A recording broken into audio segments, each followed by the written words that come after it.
Good day everyone, I am Aina Althea M. Alpot from BKED 3 and today I am going to discuss the curriculum evaluation and the teacher, and in lesson 5.1 we will able to learn the what, why, and how to evaluate the curriculum.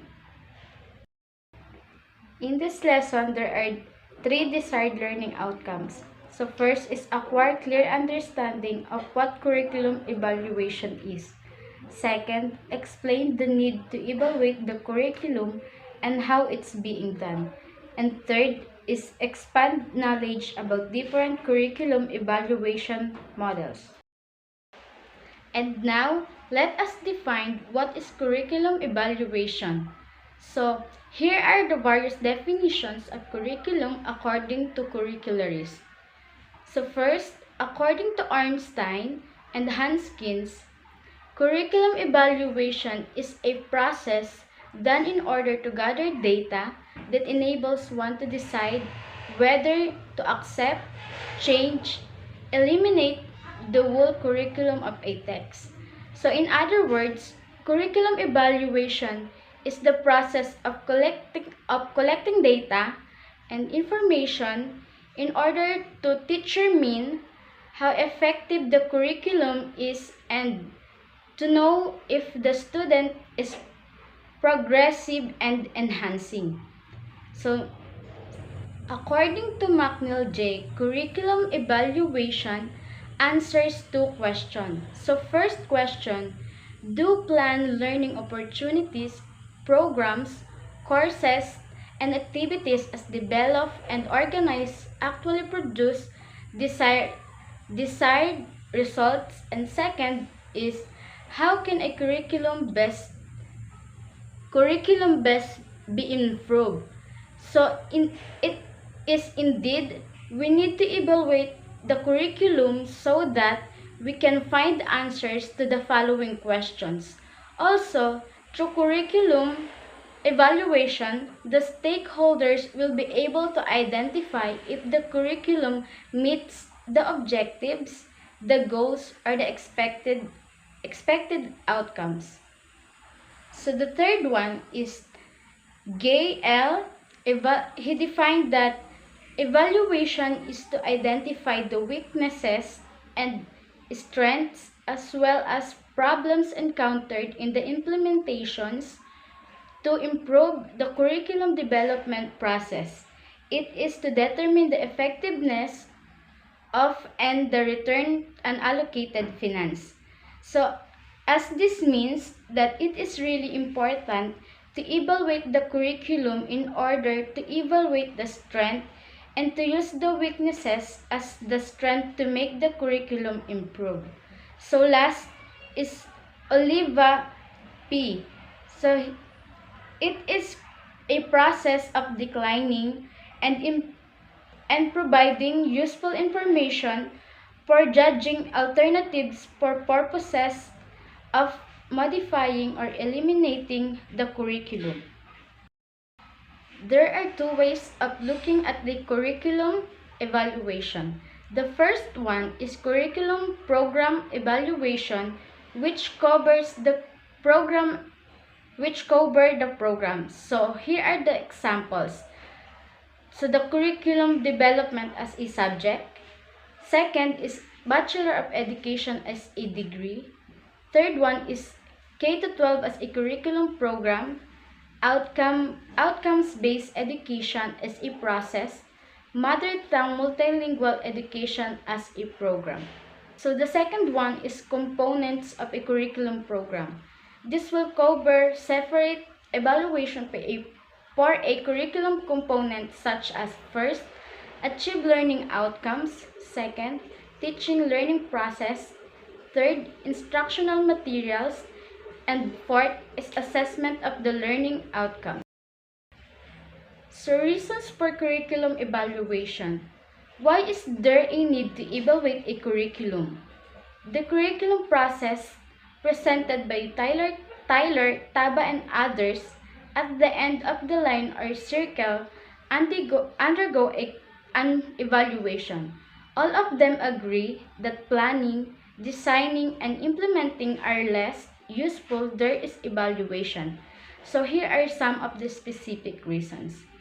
So first is curriculum evaluation identifies the strengths and weaknesses of an existing curriculum that will be basis on the intended plan, design, or implementation. This is referred to as the needs assessment.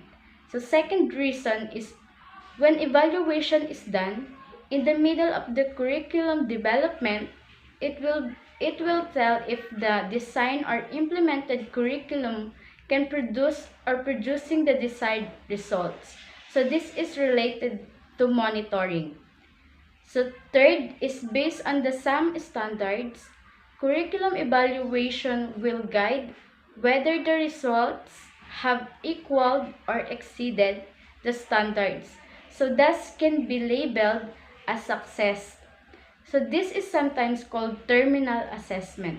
Reason is curriculum evaluation provides information necessary for teachers, schools, managers, curriculum specialists for policy, recommendations that will enhance achieve learning outcomes. So what are the curriculum evaluation model? So first evaluation model is Bradley Effectiveness Model. In 1985, Bradley wrote a handbook on curriculum leadership and development. So this book provides indicators that can help measure the effectiveness of a developed or written curriculum for purposes of the classroom teachers. So some of the statements were simplified. So Bradley Effectiveness Model for Curriculum Development Indicators. The first column is indicators, second is descriptive question, and the third one is it is answer yes or no. So the first indicators is vertical curriculum continuity. Does the curriculum reflect the format that enables teachers to quickly assess what is being taught in the grade or year levels below or above the current level? The second indicator is horizontal curriculum continuity. Does the curriculum provide content and objectives that are common to all classes at the same grade level? So the third one is instruction based on curriculum. Are the lesson plans, syllabi, course design derived from the curriculum and strengths? Are materials used collected with the content, objectives, and activities? The fourth one is broad involvement. So is there evidence of involvement of the different curriculum stakeholders in the planning, designing, and implementation and review of the curriculum? So the fifth indicators is long-range planning. Is review cycle followed with the period of planning and implementation of the curriculum? Next, positive human relations. Did the initial thoughts about the curriculum come from teachers, principals, curriculum, teachers, and other stakeholders? Next, theory into practice. Is their clarity of visions, mission, graduation outcomes, program philosophy, learning outcomes in the curriculum, and last is plan change. Are the tangible evidence to show that the internal and external publics accept the development program?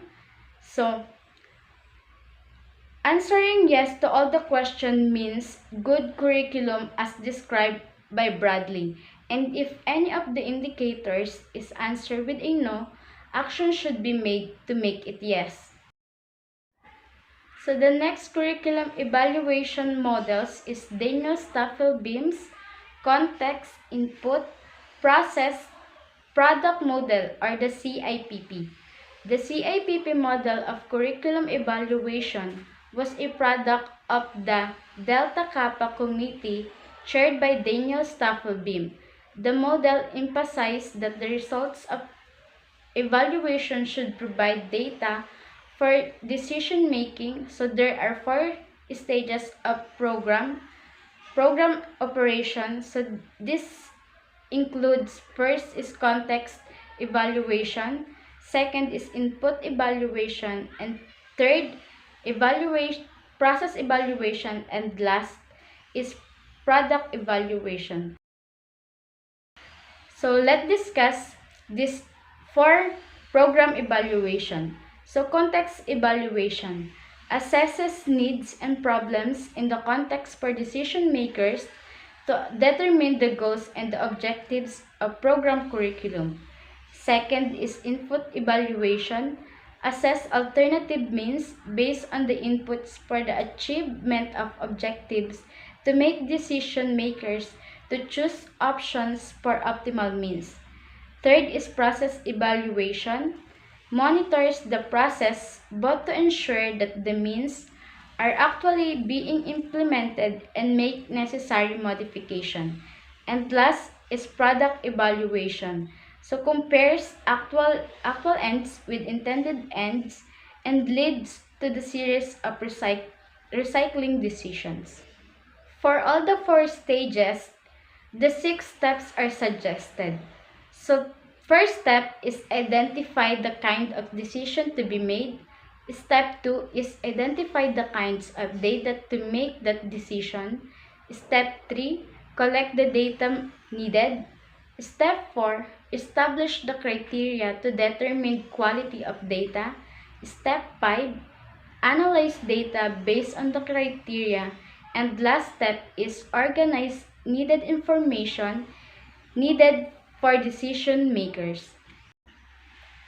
So the next model is take responsive model. So responsive model is oriented more directly to program activities than program intents. Evaluation focuses more on the activities rather than intended or purposes.